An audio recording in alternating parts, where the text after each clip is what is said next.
Bonjour tout le monde, j'espère que vous allez bien. De mon côté, ça va super bien. Bienvenue de nouveau sur la chaîne d'Alliance M-Éducation.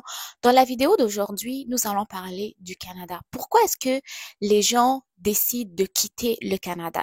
Dans l'année qui vient de se dérouler, nous avons vu plusieurs témoignages des nouveaux arrivants et même de Canadiens eux-mêmes, principalement au niveau de la province du Québec, qui décident de quitter le Canada après avoir vécu plusieurs années au Québec. La plupart d'entre eux évoquent des raisons telles que la difficulté à trouver un emploi, la difficulté à s'intégrer, le coût de la vie qui est très élevé, l'accès qui est difficile au système de santé et même simplement l'accès au logement.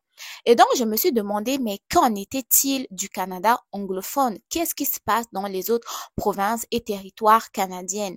En faisant mes recherches sur Internet, je suis tombée sur un petit reportage de la chaîne CBC News et donc j'ai décidé de partager avec vous ce qui se passe au niveau du Canada anglais. Donc, ensemble avec vous, regardons ce court extrait et vous me direz en fait ce que vous en pensez simplement. Est-ce que le Canada reste une destination de choix pour l'année 2025 ou même pour le futur? Donc, bon visionnement et partagez-moi votre point de vue donc dans les commentaires.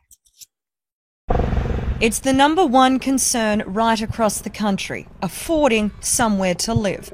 And new figures give an idea of how many Canadians and new Canadians are struggling. The housing burden is starting to become backbreaking. A study by the Angus Reid Institute finds 28% of Canadians overall are considering relocating from their current province because of housing costs. That number goes up to 39% for people who have lived here less than a decade. And 33% of newcomers living in Metro Vancouver are considering leaving. We fall into that category. Yeah, we're thinking about leaving BC or in Canada in general.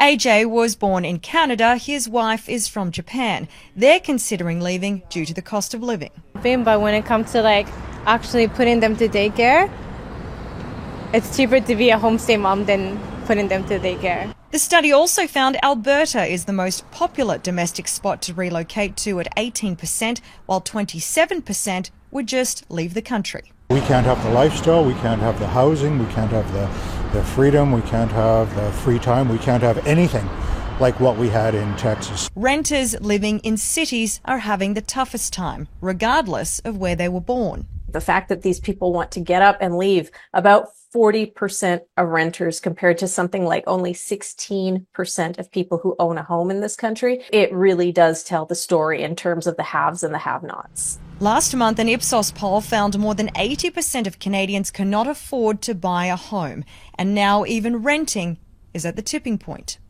Alyssa Thibault, Global News.